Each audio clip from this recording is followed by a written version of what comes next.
taking this shit show on the road.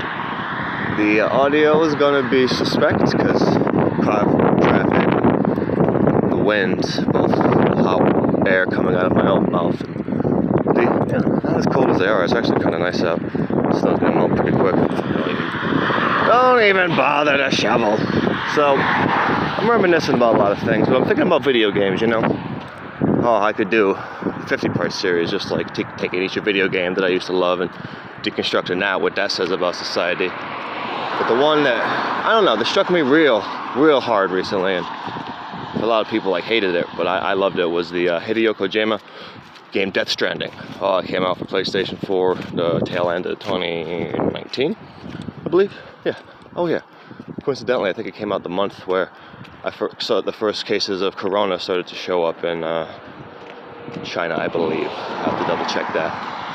But yeah, Hideo, he's eccentric and some excessive, and he's got a lot of inherent chauvinism that comes across the games that really derails games that otherwise would be almost unimpeachable masterpieces. I'm telling you, the Metal Gear series, 1, 2, 3, 4, and 5, Phantom Pain, they're masterpieces of storytelling. It's silly, but that's the point. It's the fucking point. You can't always fucking take life so seriously that people don't just stop listening. It can't always be a lecture. Sometimes it has to be a game. You know what I mean? Hiding in that cardboard box. But you realize in my life, it touches me. I listen to the soundtracks of those games.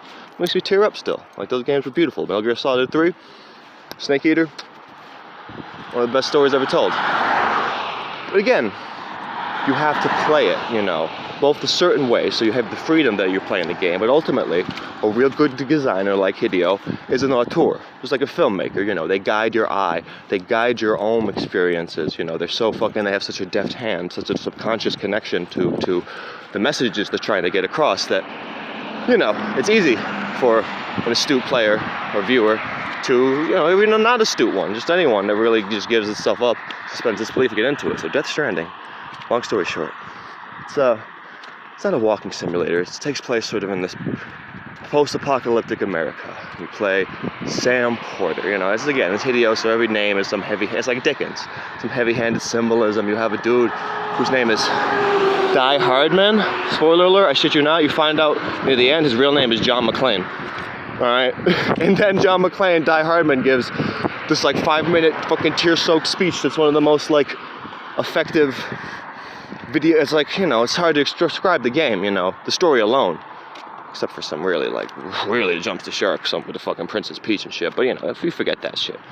But it's just ultimately a beautiful story about fathers and sons, and about how we're so disconnected, and about an apocalypse where some unseen fucking thing, some phantoms, fucking just have destroyed most of society, and those who are left hide in their bunkers, so digitized, and you go around and it's cumbersome, you walk in, eventually you get fucking vehicles and you rebuild a highway, you rebuild society, but the game's set up where it's online in a way, but you can't see people, it's like Bloodborne, or fucking, the Dark Souls series, I'm blanking on the name of it, but there's a specific name to this kind of online thing, Death Stranding claimed that it made a new style, but it was just Dark Souls tweaked a little bit.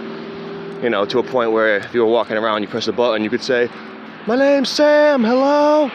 And it would actually be similar to the game Journey. It would be connected online with another player who would be able to hear, triggered, not you could hear your voice, but your avatar's voice, and then they could choose to respond. And if they did, you could hear it. You could hear in the distance, "My name's Sam too," and it was nice. A game, a game that had involved a lot of weirdness and isolation and drudgery, and that's the thing, I played it intentionally accepting the drudgery. Ultimately, it was just a piece of shit dude who just was walking around delivering packages, and initially he thought it was just whatever to pass the time because, he had an immunity to the unseen virus or whatever it was. Hideo, come on, Hideo. What the fuck were you smoking? Who told you? Were you part of the plan? Because I'm telling you, play Death Stranding or just fucking watch some clips. It's exactly what we're going through now. And I should, oh my god, I should probably just stand still, stick in my room, keep to myself. And Death Stranding, initially everyone's so distrustful that they're not even connected to the grid, they're disconnected. The gameplay loop is you gotta go and, deliver like important things, not fucking ideologies or fucking capitalism, but like medicines and things that help people build clothes and rebuild society and take care of their kids, And every once in a while you're walking around and most of the sound is just techno, weird, barren landscape. Kind of like Akira meets The Wasteland meets... And it's weird because it was like very unique. It was based on a Scandinavian landscape, so it wasn't the usual, western desolate deserts. It was just very beautiful. Play harmonica, this baby. It was really just... Don't get me started on fucking whatever Freudian nonsense he was getting at, but it affected me personally, dude.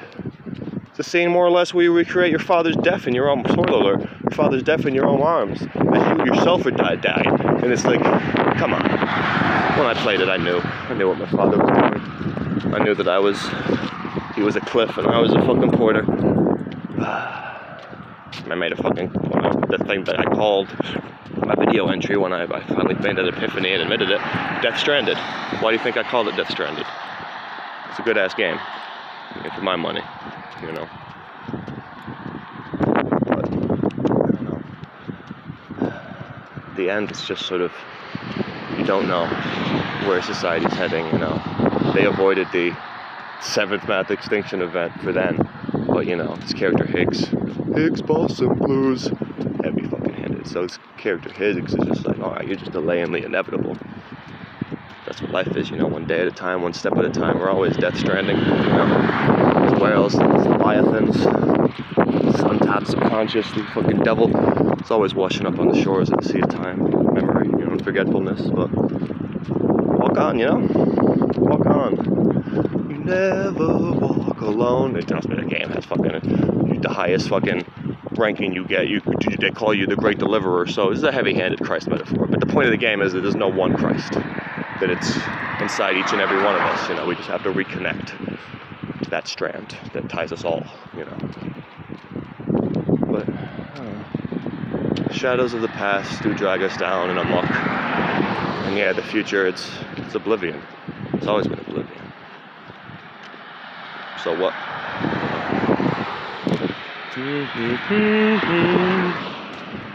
The day is ending.